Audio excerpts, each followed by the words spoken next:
Hello, greetings. If you are interested and if you want, you decide. I'm sharing my thoughts on Islam, some ayats I have shared. It's for you to decide. There are people dominating ex-Muslim Punjabis, and I don't know, the Haris Sultan. First, to defend Haris Sultan, Gulzar Elia told me that I'm using my health to wrap up people. And then he's apologized. But unbelievable way to accuse people. And then he was crying and all this. I used social media because of my case. There's something watching me and all this on me. I feel very insecure. I don't know who I'm communicating with. Even like, for example, long distance relationships are very hard to maintain. So I was asked to stay away from Mrs. Munira Gulzar, and things didn't work out. It backfired and all. But I couldn't find the grace of God to leave her gracefully, So it's like someone on the internet watching me, even on Desi Chat when I joined in Karachi. So this is about my case. Sometimes I have to go live stream on Facebook. So I used Facebook mostly till someone came there and started to complain on my live streams. Community guidelines, because of my health and all this and getting angry. But the lady in London told me that it's not you. And I really don't want to interact to socialize in this condition, but I'm compelled to. I don't meet people. I don't socialize. So I was even in Karachi, for example, asking my friends not to come for Eid. I couldn't get up and dress up and all this. Didn't find the energy. I was pressed down.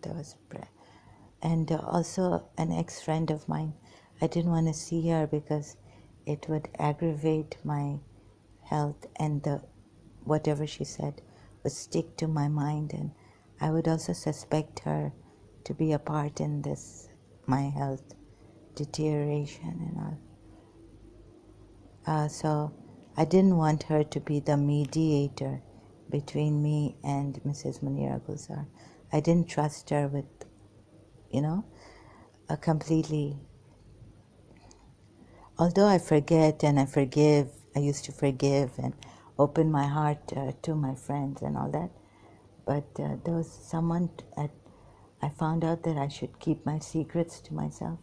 You can't even trust a friend because things, in weakness I saw that even I was bringing someone's secrets out and all this, getting angry on the internet. But because they had put something on me very compelling me, and I was trying to stay away from Mrs. Munira Gulzar, waiting for God's grace, but since God's grace was not coming, I was like a maniac. So the only thing I could use was this social media. And by the way, they haven't left me in life either, where my school is concerned or where I work. Or, if I go to a place, they haven't left me there too. So my only recourse is to social media. I can't do my work properly. Sometimes I can't cook. So, and I want to work, but I can't work. There's a block. So, people have been spreading false rumors. Anyways, out of social media. And I want to know, who are these people like Anand Kiran on Desi Chat who could see inside long time ago in Karachi when I started to go on social media. So I'm going. I don't know. I'm not Hari Sultan or Amina Sardar or these people. Now I've realized that I should not have participated in the live chats, um, and shouldn't have, because they have dominated, and they can handle these things. I can't. Um, so, and then on Al Musa's thing. When it aggravated the situation when Desi Neo was talking for him, like, so they use people. I wouldn't use people. I would one to one. So he brought this is unethical, I feel. For me, I'm very strict about these things. Using someone else to, defend yourself. Al-Musaw, I felt, was doing this using Desi Neo. And Desi Neo is very dominant on YouTube about this. So, and they were still asking me why I've said things against Adam and all this. Giving me, exasperating me, it is none of your business. Keep to your life and your business. Enough is enough. Okay, you cannot dominate other people. You can, but I'll be, if I allow you. So I'm trying to pause this, take a little. Yeah, so with Adam, what is this? I'm an ex-Muslim, and Sam Shaman had come. And both Sahil and Adam kept quiet when he was falsely accusing me of being, I'm not an ex-Christian. He didn't even know what I was. He was saying, she's not an ex-Christian, or she's not an ex-Muslim. She's fake. Get her out of here. Without even listening. For the sake of truth, I was saying, please. I even said please to Sam Shaman. Please just hear me out about this, because I genuinely was confused about something they were discussing, and in Genesis or somewhere about, what was it, about the law of Moses comparatively to the law of Muhammad, I think. Something like this. Sorry. Yeah, if I can. So they, Sahil ex-Muslim, Indian ex-Muslim, and Adam, they did not defend me. And some of the people, I feel, are agreeing to them. Like, of course, they're going to agree to tyrants. You have agreed to having tyrants, having, you yourself are cruel, and you want to have cruel people, and you want us to accept this cruelty. Brutal ways, your brutal ways. You want us to accept your brutal ways and your unjust ways. Which I have a right not to accept it. But yes, we have to see that you people exist. Your unfairness exists. And another point, very good, I was trying to, so I'm not there to, I don't want to be with you people. You see, I have a life, my own life. But if there is someone out there, along with my case, I got into, a long time ago, reading and all this. I can't leave my religion very easily. Even now I've been thinking, because my religion, the people at least are warmth, Muslim, Shia, Khoja Sindhis, and all very peaceful. You can see His Highness Aga Khan Ismailis. They don't harass people. So they don't promote their religion, imposing it on others. Like talking about it or anything. And His Highness Aga Khan, very affectionate. So this is the way I used to think Imam Hussain would be. Now, another thing, since Imam Hussein's name has come up, I haven't found people like Muslims generous in generosity.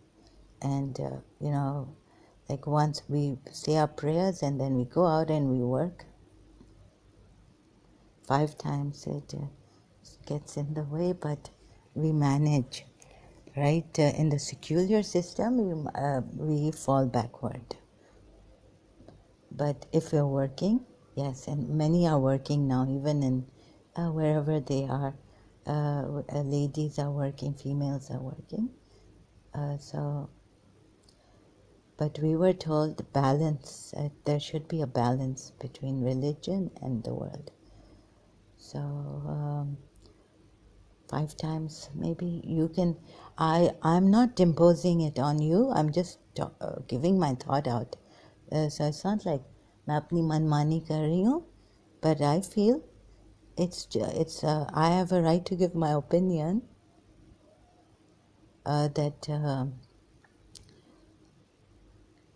these I'm not doing my manmani. You decide. Okay, sometimes I care. My concern is like gets too much for the Shias at least, because Imam Mahdi may not be coming. I don't know. So I'm looking at this. It's very difficult emotionally to leave Imam Hussain and this religion again. So Imam Hussain said in Karbala, we were told that he said, "You can leave. I will put off the candle. You can leave." How would so we thought Rasulullah would not force us to stay in this religion, Islam.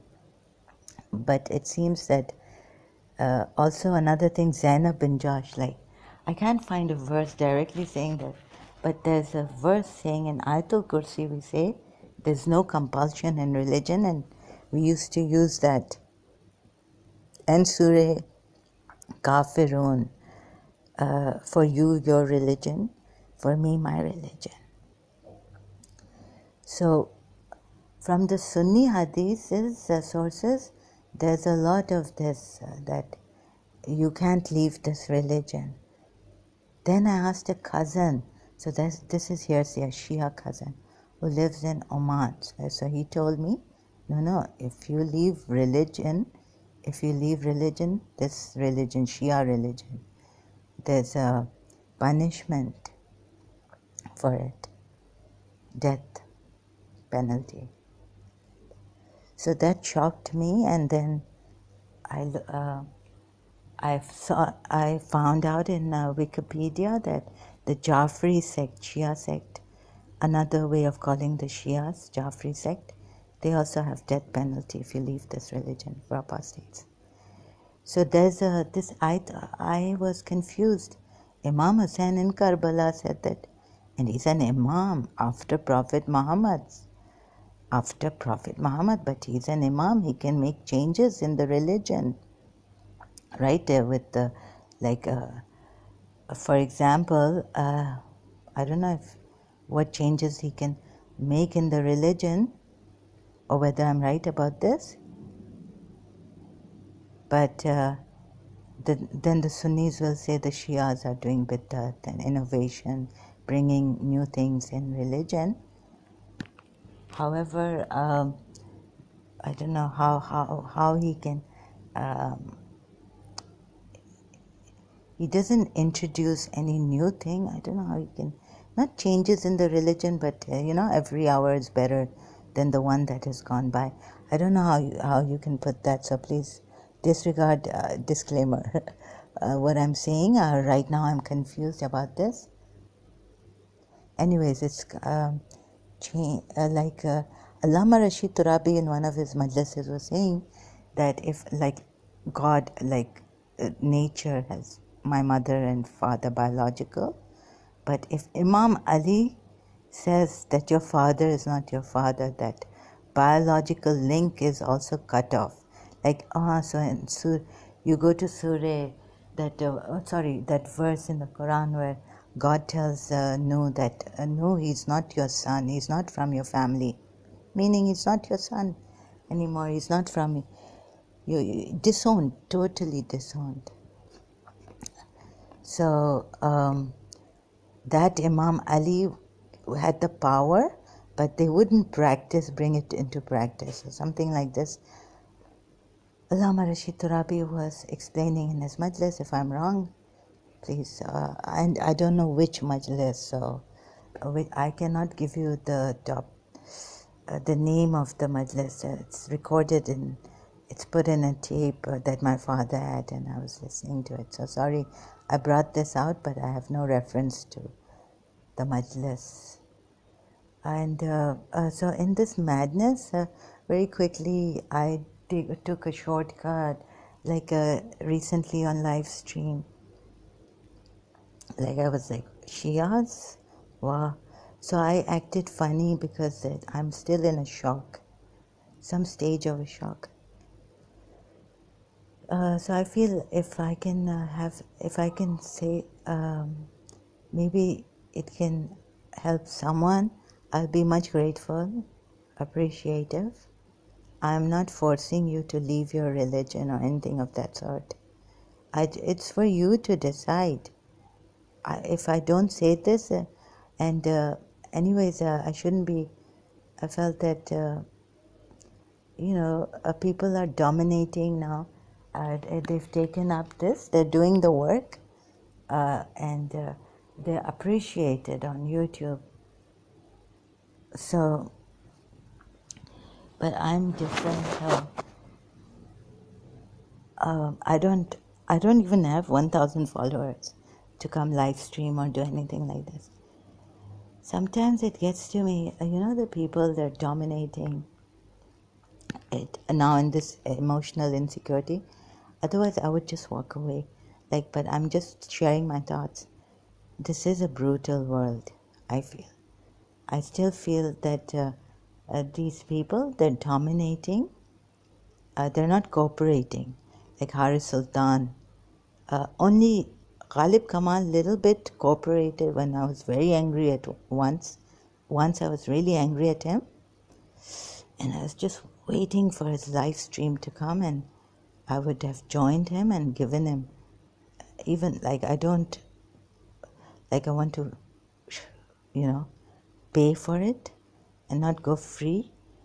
So this is what I did on Haris Sultan's.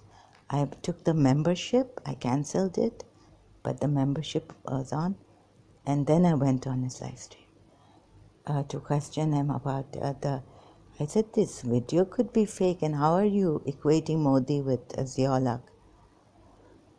So there are some things he does, but the mainstream ex-Muslims would say that's how he has to be. He has to be tough with people, and because that's what Desi Neo and all these people, because you have to talk to people, and then even you could get rude, right? They would blame me, bring it back to me, talking to so many people live.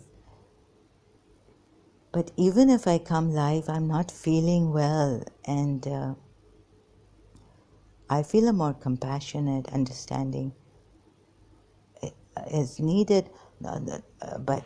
Sorry, I'm very scared of these ex-Muslims also. They're very tough, dominating.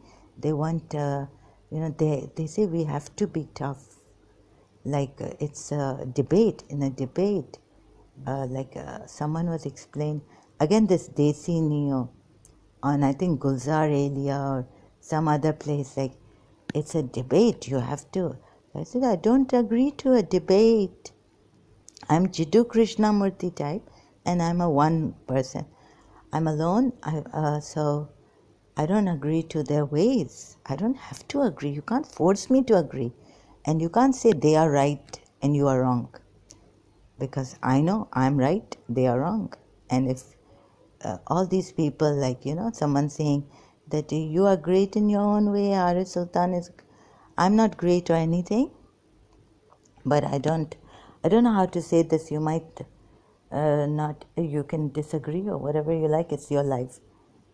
Live your life. But here I have a problem. My whole world has turned upside down for reasons like my madness, that I can't accept what has happened to me. And then science has fallen short in helping me, because it can't go to spirituality and find out who has done this to us. First, I need to find out who has done this to me, so then I can even accept. I can't even accept who has done this to me, but I need to find out first to accept it. So I feel majority of people are like with these people, dominating people, and using all this also ex-Muslim thing. Now it's become commercialized also, and many other things, like this is a brutal world, and we have to deal with it in this brutal world. Whether you're sick or whatever, they don't care. Harith Sultan tell people, Gulzar Elia, Desi Neo, they don't care. So I really would stay away from you people. You don't care. You're only pushing your agenda is all. So I feel, because if it's like this, you don't care, then why are you pushing your agenda for ex-Muslim thing? Dominating and all this and the rest. And some of you are clever, so we can't catch you, although you sound very calm and collective like Al-Musao, but using Desi Neo against me.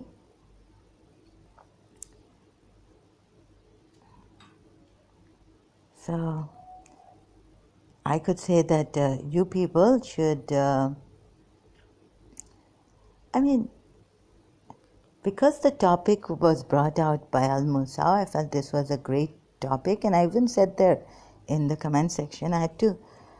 So I'm scared now, because the people are bullies. They attack you, your personal. Why have you put Radharani?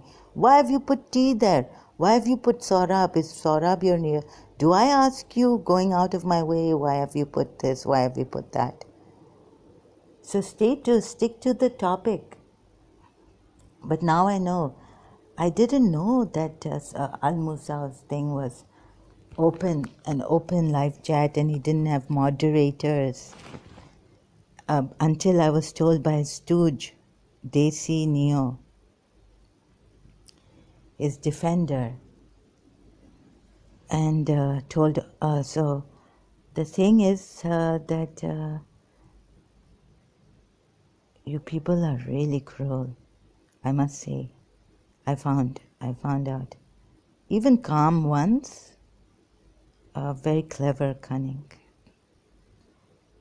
So don't tell me that Al-Musao is a good person or something like this. I wouldn't use Desi Neo knowing that he's not a fair person against a woman to defend myself like Al-Musao did. And another thing is about religion. I'm not this mainstream ex-Muslims. And if you can't show your face, I thought it was a pertinent question. Then why are you coming? I'm compelled, because I can't do anything else. If you have a life, go live your life. Once you find that your religion is not the true religion, you don't have to. I can say the same thing, but you are concerned too, right? So you have a reason for not showing your faces, and not even your true voices at times. You can change, and your name. I'm transparent here. So I never objected to this until you people were telling me off, then I can counter-attack you and say that why are you using your, because you see, you won't be helping like this. There are many who are now false. We don't know Hindus against Hindus. Some people are okay. Maybe some Hindus are saying Sanatani, come to our Sanatani Dharma. I know Monica Chiron for one, and they're inviting us, and they're saying you can't be you can't be a true ex-Muslim. So I'm not saying that. If, for example, I say I joke, and sometimes I light. I say Abu Dhabi, Islam zaif, weak. Islam is zaif, weak. It's for Abu Dhabi to decide later on. It's not like I'm imposing my thing on them and all this. Well, so now I've reached, so please, I'm not imposing my religion on you.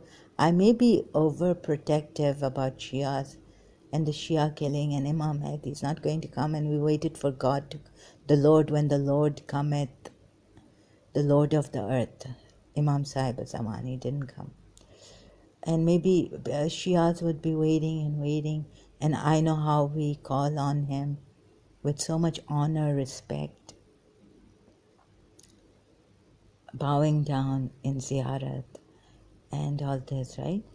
And even Shahid Bastistani has recited this Noha Ya Basale.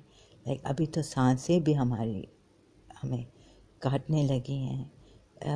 Our breath, has been cutting us, and really we need you to come. So here I remembered I remembered how now in Surah Tahrim how I used to read and think how I took this verse, because we were told Imam Ali, Aisha was giving Rasulullah a lot of problems, annoying him. She was jealous, and she was she had a really bad behavior. So Imam Ali told Rasulullah, why don't you divorce her? So that's when I thought this verse had come out, Surah Tahrim. And the oath was that you can, because you have made a oath, like you marriage contract or oath, you may call it. So this is now I went through the Shia site, thanks to my Shias who have Al-Islam is for free. You can go there, alislam.org, islam.org. Then I remember, Shias will give me the divorce thing. But no, Prophet Muhammad did. It's from the Sunni Hadiths. Oh, they say it's the honey, but okay, but it's not about the divorce thing. It's about taking oaths out of marriage, not about the contract of marriage. Okay, so I don't know how to say this. It's not about a divorce, but it's about another oath taken by Prophet Muhammad under duress by the wives. So he wanted to please the wives. Oh my God. So I still don't understand. I don't understand how Shias, and so they reason it out saying that some oaths, like, you say that, okay, I enslave you with this ring. I will, this says that, we will always, something like, you don't do these things without meaning it. So you tell someone, a man tells a woman, I enslave you with this ring, means that I'm always you are my slave now. But for example, like we want to be married and all this, and and then you say you change. And so I was looking at my London thing, and I was like, yeah, breaking a note. Like, why hurry in making an oath? Like, take your time. Shouldn't God have said, please take your time for these things? And then God himself gives time to the Zalimun, cruel people, and says, I've given you respite, I'm merciful. I've given you a life here, sudhar jao, like, mend your ways. So, meaning, sorry, I may not be able to explain this properly. On one hand this, on the other hand that.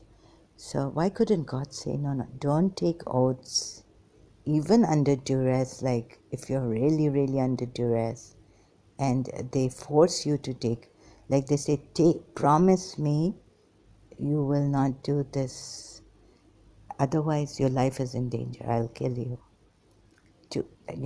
Because an oath is very important. So if your life is endangered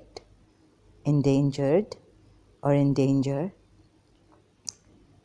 and you're under duress in this way, not just the wife is saying, wife has annoyed you for some days, only under certain circumstances God could have said, like in taqiyya. Some people don't even, some Shias don't. They say our lives for Imam Hussain and this religion. So you can come and kill us, like this non-Shias have been doing in Pakistan. So, so an oath, if your life is in danger, Rasulullah's life was not in danger. So in Surah Tarim we are told, now, oh my God. So I'm so shocked. So thank God I was able to say this. So take your oaths very seriously. Like, don't just break them. What Allah has forbidden you, what Allah has allowed you, you are forbidding. I thought it was divorce. Now I'm more shocked. So the new thing, a new side of this Surah Tarim has come up. I remembered. And so I'm sharing this. It's for the Shias also and those who are interested, who want to know. Because you see, Rasulullah, the punishments are very severe. And then even after death, punishments are forever hell, eternal damnation. Which I used to be very afraid of. Like, why would we sin when, are we crazy people that we are sinning and we're not going in this religion sincerely? Like, I used to think like this. So you don't want to burn in hell forever and ever. And the punishments are very, very severe. Afterlife also. And now the question has come up as Rasulullah being a false prophet, misguiding people. Like the burnt, can't say. So like it's like Iman walo, Iman, believers, burning people, and with such zulm they're doing, and he's ardent. We are told in the Quran, Rasulullah is ardently desirous of your welfare. Who was for that poor Sri Lankan? What shall I say? How he was burnt, how he was harassed, or even like put a wrong blame. So you can hear Arif Ajakia. He was very strict, and what he did was not because because they had to put these posters on his office window, the glass, this thing, wall. Or maybe they even, just like that for some other reason. So you can exploit these things, and then bring, if you don't like a boss, or, you're in your workplace, these Muslims can do this, use blasphemy laws against them. So, and burn, and the way they hit him in a mob, like they beat him up or I don't know, cut his hand. So all this disgusting, I mean, horrifying. So Pakistan, and you love your prophet. Oh my God. ईमान वालों, ये ईमान वालों का ये सबसे, they are the worst, cruel people. I have no words for such people, such cruelty, you won't believe it. Even the foreigners are like, what is this? So now the foreigners know, because of the Charlie Hebdo cartoon and all this, and Salman Rushdie's thing, and what Khomeini did. Oh my God! So this religion and Rasulullah. Imam Hussein told us. I mean, we are told in Karbala that he said, "You may leave. I put off the candle. I'm putting off the candle. You leave in the dark of the night. Take the opportunity of the darkness. You don't even have to feel ashamed that you're leaving me. If you're shy, I'm putting off the candle like that." And here his grandfather. And it is true that you can't leave this religion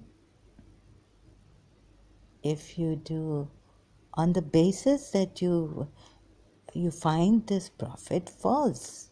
You haven't found substantial proof. And all these verses, they don't, like, he made a mistake. He used Zainab bin Josh and said, to make life better for the believers in the future about their adopted sons, divorcees, divorced wives. And then he's made these wives Ummul Mominin. And he says the adopted son is not a real biological. But how can his wives, Prophet Muhammad's wives, become our mothers? Oh, Iman walo, believers, mothers, faithful believers. They are not our biological mothers. Then you have done this. And we are told in Surah Azab, I think, or Surah Nur. I think most probably Surah Azab. They are Ummul Momini. In the Quran we are told. Next to the, after the giving the reason, maybe in Surah Azab, why you can marry your adopted son's wives, divorced. Of course, right? So it doesn't make sense to me. And then what else?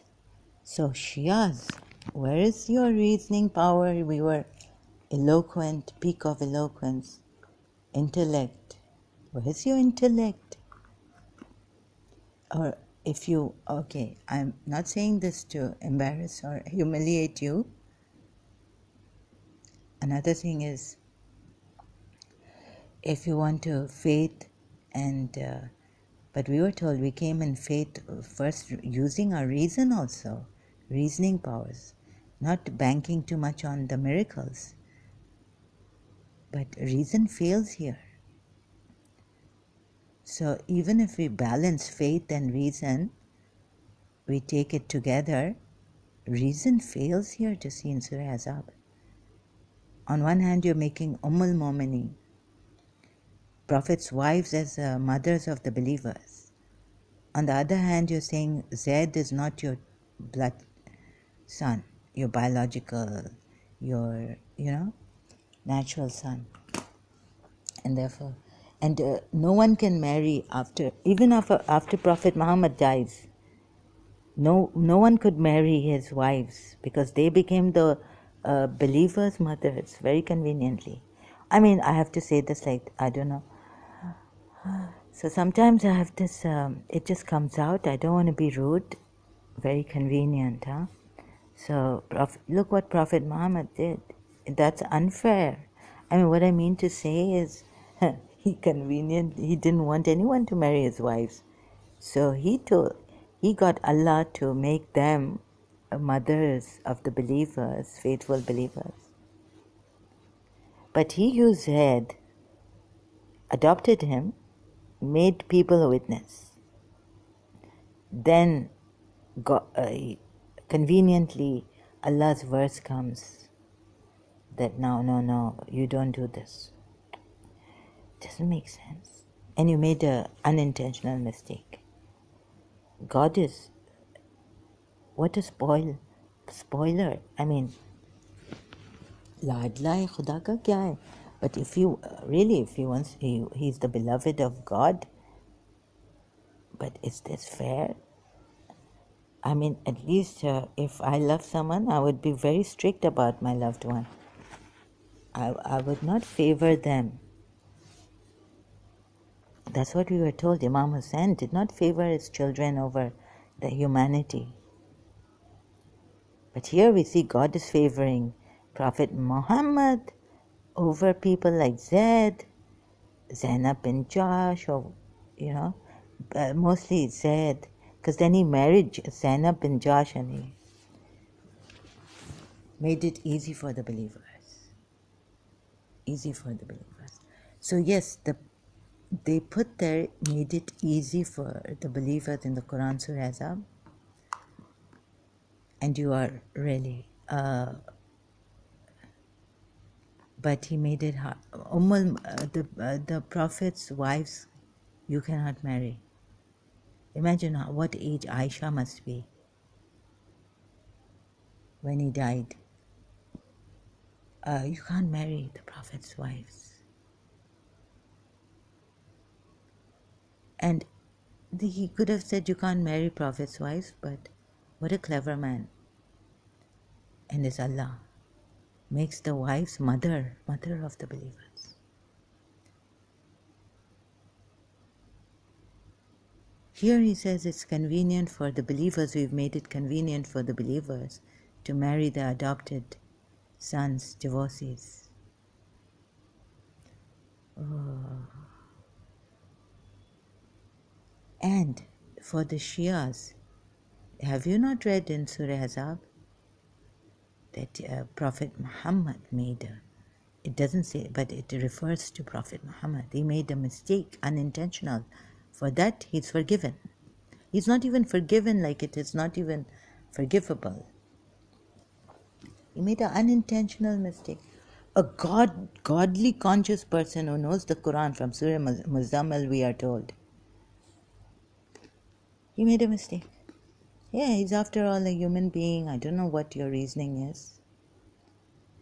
But there's something really cultish about this religion that keeps me, because I couldn't find a son, warmest. Prophet Muhammad was our, Imam Hussain was our warmest rising son. Imam Mahdi, our generosity, our etiquettes, the way we talk, our warmth, things like that. He's our physician, Prophet Muhammad. Prophet Muhammad was our physician, spiritual physician. And such a cheerful, good-mannered man that, we can't accept the Hindu gurus. If, sometimes some of them, they kind of talk condescendingly or something like this. So we can't accept even the priest, even the church. Okay, priests are good. No. But the church, like I went into a Protestant church in my hostel, so I felt cold. A Pakistani Sunni took me there. And I said, no, I have to leave this because I don't like this. I felt my Imam Bargas. I felt warmth. And even Catholic church, I feel more warmth in a Catholic church than I'm sorry, but I have to say this. Why do I have to say this? But it's come out. talking like this, I make mistakes. Some things come out which I may sound rude.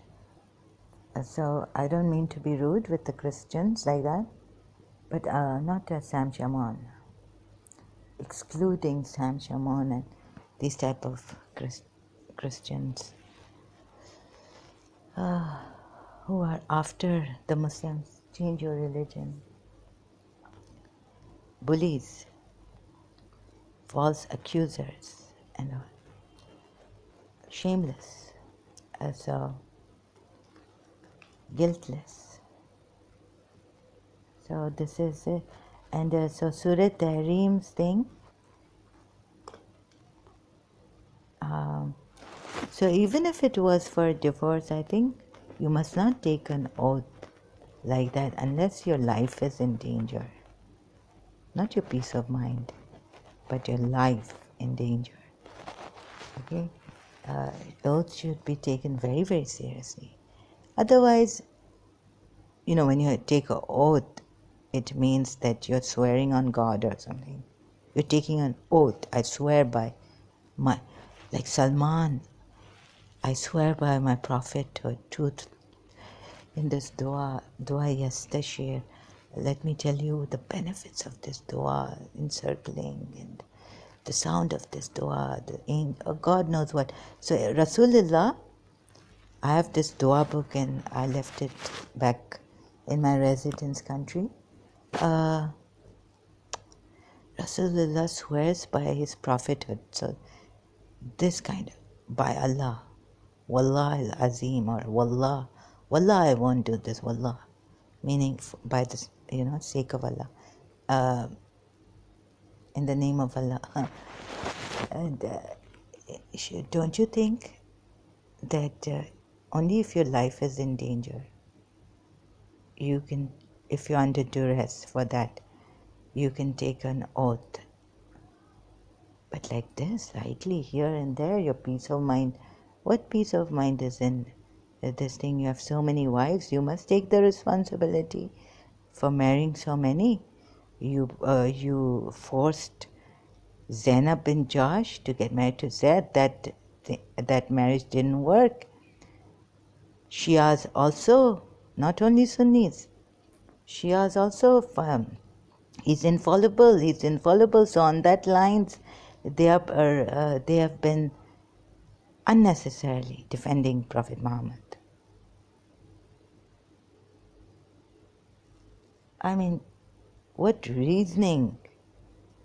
He's infallible. No, this mistake he made there, and here he forced Zainab because it says obey Allah and obey the Messenger. And what they have decided for you, because it's for the betterment of the believer. I don't know what kind of my dimagh is, my mind is now. What kind of reasoning? Still, the Prophet is infallible. He doesn't make mistakes. But in the Quran we are told he's made a mistake, although unintentional. But no, that is not a sin. They'll tell you. Like in Surah Tahrim, breaking oaths, my Shias will tell you that is not a sin. Because in that circumstance, Rasulullah may broke something, an oath, and allowed. No, he forbade himself what God had allowed him, because his wives were nagging him, annoying him over his head, and like that. So that's it's not a sin. And then, but why even take an oath?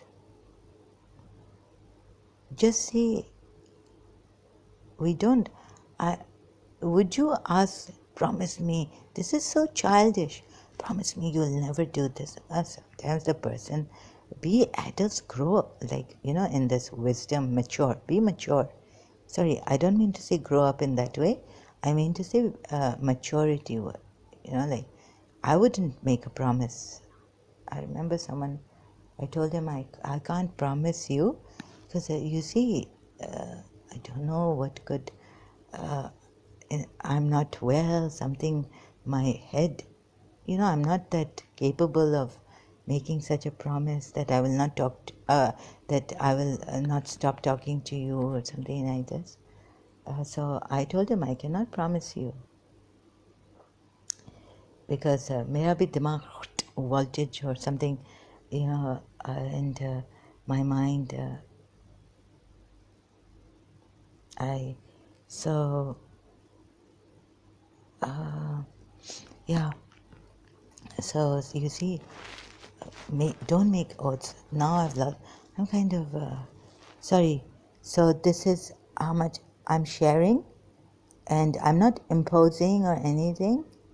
And in a very, I hope I can be of help in a kind, understanding, giving you, and in an honest, not defending myself using other people.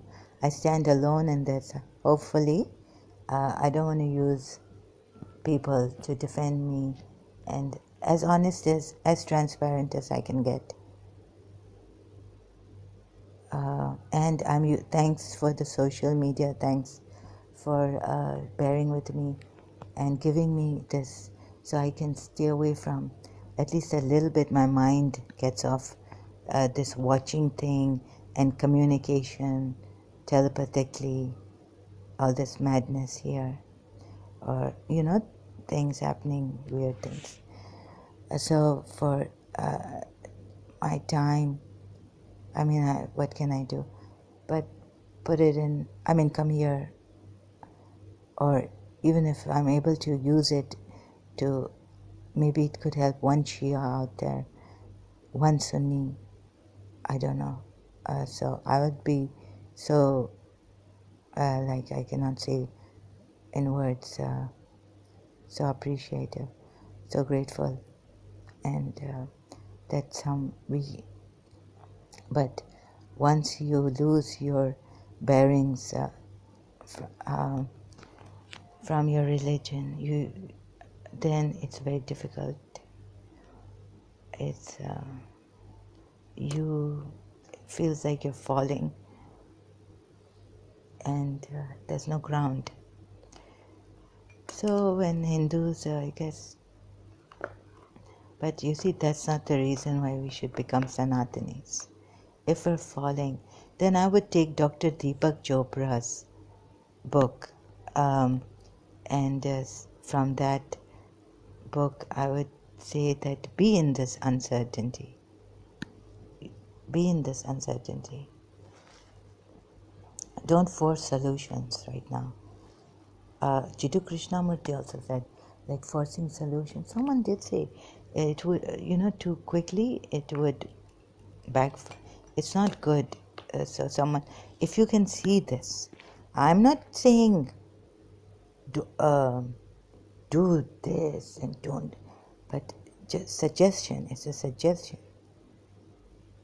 Look at, then you contemplate, you decide, you see what resonates with you. But hopefully the truth should resonate.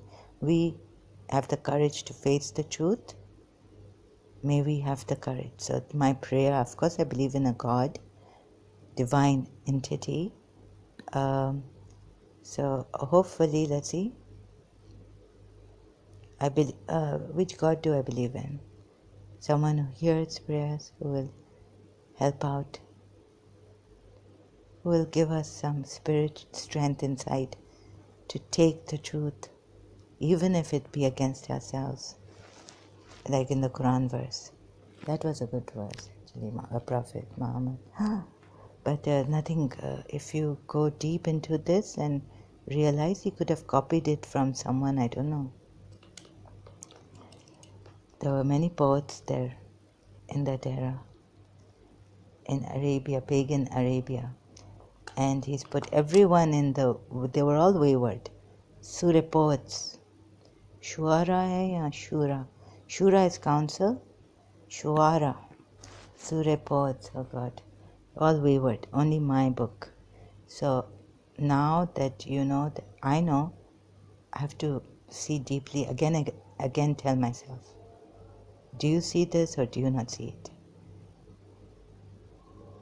Surah Tahrim, breaking of oaths, just like that. Not, okay, his wife's annoying, but only if your life is in danger. If someone has a gun at you, or a sword, and says, listen, but no one could have a sword at Rasulullah. Before they could even say something, or say a little bit, he criticized them, or say, no, we don't believe that you are a true prophet. They must have had a sword on them. But this is not what I learned from Imam Hussein. So what a contradiction. And we've been deluded for so many years and misguided. So who should be in the lowest abyss forever, eternally burned? The one who told us that we would be if we did this. So he himself, if we misguide knowingly, deliberately. And for the Shias, unintentionally, mistakenly, your Prophet Muhammad